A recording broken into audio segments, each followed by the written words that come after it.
Assalamualaikum, kembali lagi ke YouTube channel aku. Terima kasih buat kalian yang selalu setia untuk nonton semua vlog-vlog aku.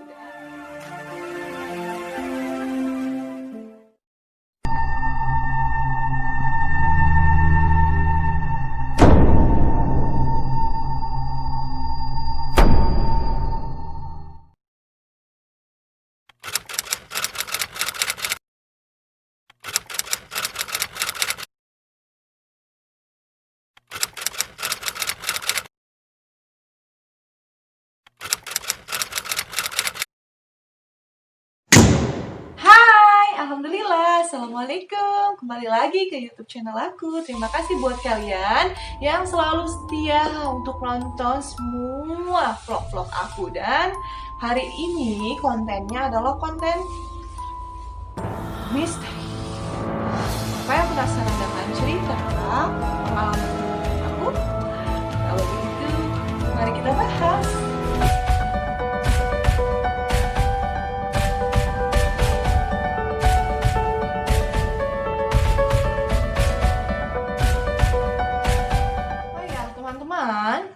Sebelumnya aku ingin kasih tahu dulu ke kalian bahwa dengan judul yang udah di depan aku mengatakan bahwa ini pengalaman terburuk, tapi ada juga yang mengatakan bahwa ini adalah anugerah atau berkah gitu. Masing-masing orang mungkin kan beda ya, jika memang dikasih kelebihan dan jika dikasih sesuatu yang berbeda, ada yang siap dan ada yang enggak gitu kan. Ya bagi aku sih aku belum siap saat itu, tapi sekarang ini aku udah mulai terbiasa. Walaupun banyak orang yang mengatakan bahwa aku ini tuh ngayal, drama, acting, mereka nggak bisa merasakan apa yang aku rasakan gitu. Pertama-tama, asal kalian tahu kalau orang yang bisa asal kalian tahu ya say, banyak banget dulu itu yang gak mempercayai dengan omongan aku, apa yang aku lihat dan apa yang aku alami. Sampai aku pernah loh dibilang sakit jiwa, dibilang kelainan kepribadian ganda. Gimana ya, orang gak ada yang mau ngerti, tapi aku sendiri benar bisa merasakan mereka gitu. Ya bisa dibilang semua itu berawal dari pas saat aku setelah melahirkan. Karena sebelumnya aku gak pernah mengalami hal-hal seperti itu. Ya memang sih saat hamil juga sudah pernah diganggu, kayak didatengin beberapa kali. Cuma aku pikir karena itu aku hamil, jadi ya aku gak berpikir aneh-aneh. Karena memang orang hamil kan katanya disenangi dan bahkan tercium aroma wanginya. Itu yang masih mempercayai dan tidak mempercayai terserah kalian, tapi aku sendiri di sini akan menguapkan karena sebelumnya aku adalah orang yang berkepribadian agak disimpan. Apa-apa aku simpan, apa-apa aku pendam. Pada saatnya aku sendiri nggak sanggup untuk memendam itu. Sebenarnya sih ya, orang yang diam-diam itu akan membahayakan di kemudian hari. Lebih baik ya diungkapkan gitu.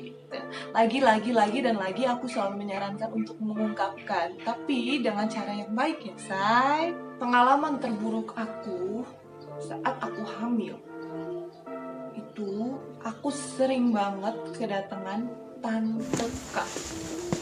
Kalian percaya atau gak percaya sih itu terserah kalian, tapi aku sering banget. Aku cuma bisa diam ya, gak pernah percaya dengan hal-hal seperti itu karena aku pikir itu halusinasi aku gitu.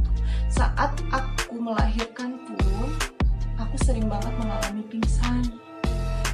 Bagi orang-orang yang gak paham, aku aneh karena tiba-tiba aku pingsan, tiba-tiba aku tak sadarkan diri.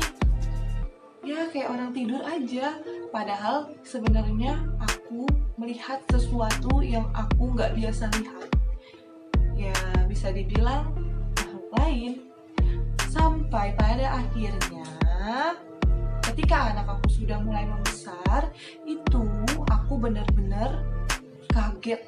Situasi masih agak sore, jam 10 malam. Ketika aku ke belakang, ke arah dapur untuk buat susu untuk anak aku melihat sosok yang berambut panjang, kakinya banyak, persis seperti Putri Duyung, tapi menyeramkan gitu. Kalian bayangin jam 10 malam itu belum terlalu malam, tapi aku melihat hal itu. Bagaimana aku gak gemetar, bagaimana aku gak shock, dan saat itu aku teriak. Tangan aku gemetaran sambil tidur. Dan aku gak bisa ngerasain apa-apa lagi. Yang ada di pikiran itu aku cuma takut. Sampai akhirnya aku gak pernah berani untuk di rumah sendirian.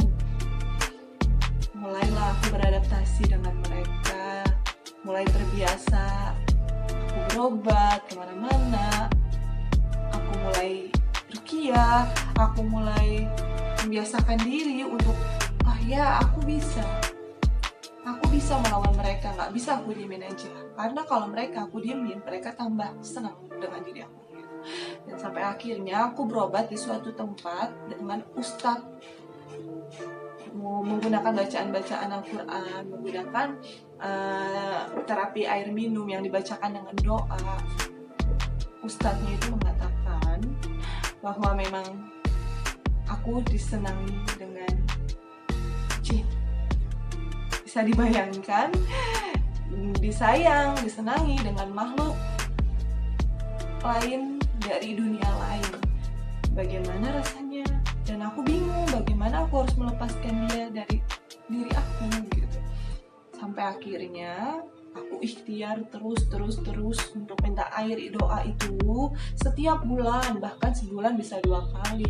Tapi akhirnya aku capek sendiri, Dan jujur, aku jadi orang yang temperamental, aku jadi orang yang gak sabaran, aku jadi orang yang emosi. Sedikit-sedikit aku disenggol, aku marah. Sedikit-sedikit aku tersinggung, aku marah. Padahal dulu sama sekali aku bukan orang yang seperti itu. Dulu aku orang yang sabar, bisa memendam. Dan cerita akhirnya aku tahu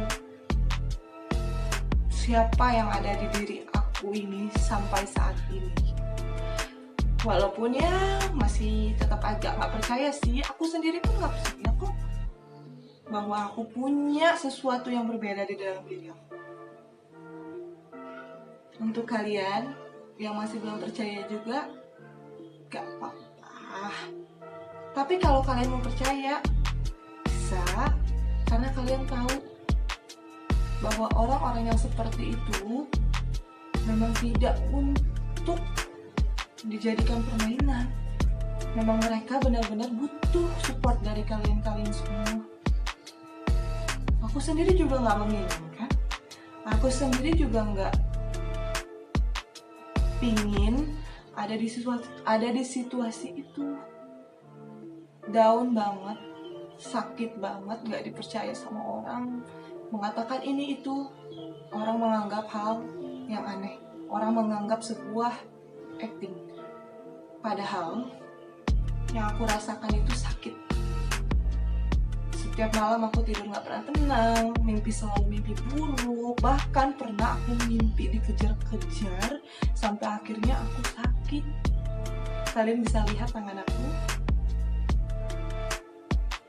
Ini contoh saat aku masak di dapur, pikiran aku kemana-mana. Di situ juga aku mendengarkan bisikan-bisikan yang membuat aku tuh jadi nggak konsentrasi, dan akhirnya minyak yang ada di tempat dapur aku mengenai tangan aku dan membuat tangan aku menjadi seperti ini. Malu banget, iya.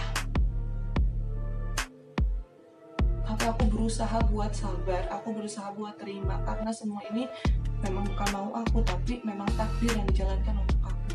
Cuma goreng telur loh ini aku, goreng telur dengan minyak sedikit, tiba-tiba minyaknya bisa tumpah ke tangan aku karena aku pikirannya kosong, nggak tahu mikirin apa, tiba-tiba tangan aku tuh aku siram gitu. Ya agak sedikit bingung sih kalau dengar cerita kayak gitu. Tapi inilah kenyataannya. Nanti aku akan memperkenalkan nama-namanya. Siapa aja yang pernah aku temui, siapa aja yang pernah aku marahi, siapa aja yang pernah aku pulangkan ke tempatnya. Dan Ya itulah kenyataannya. Tapi aku nggak pernah cerita-cerita dengan orang-orang rumahku, dengan adik-adik, orang tua aku. Aku lebih suka memendam itu sendiri karena aku yakin aku bisa. Walaupun kadang di jalan pun sampai saat ini masih sering aku dibikin nyasar. Percaya nggak tuh aku dibikin nyasar? Mau kemana jadinya kemana, kayak orang aneh, kayak orang linglung, ya nggak sih? Nah, buat kalian yang selalu ngerasa punya beban, balik lagi, jangan terlalu dipendam, karena itulah nanti akhirnya banyak pikiran, timbul pikiran kosong yang akhirnya membuat kita tanpa disadari nggak punya konsentrasi. Makhluk-makhluk yang seperti itu masuk ke dalam tubuh kita. Ketika sudah masuk, mereka sulit untuk kembali. Ya, jangan diabaikan ya. Tetap ya, harus banyak-banyak istighfar dan banyak-banyak mengingat Allah.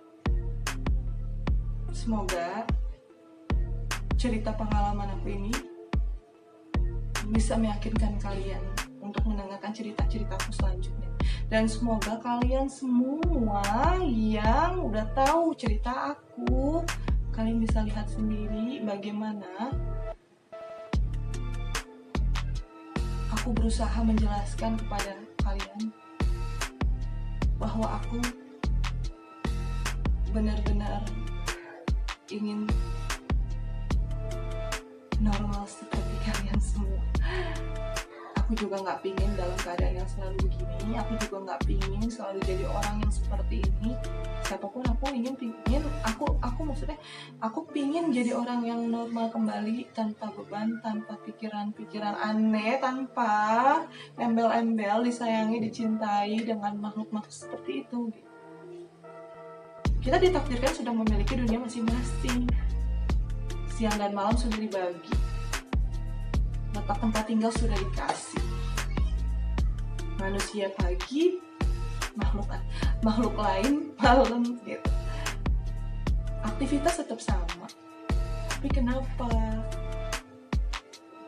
bangsa mereka masih bisa mencintai manusia, padahal manusia tidak bisa melihat mereka? Dan aku menjelaskan ke kalian, percaya atau tidaknya kalian, itu terserah kalian. Yang pasti aku mengalami sendiri hal ini. Aku gak mau dibilang indigo, aku gak mau dibilang paranormal, karena selalu meyakinkan di saat aku punya feeling, di saat aku punya mimpi dan tiba-tiba mimpi itu jadi kenyataan, aku cuma mempercayai bahwa itu semua adalah anugerah yang menjadi pengalaman terbuka. Kalau begitu sampai jumpa. Assalamualaikum.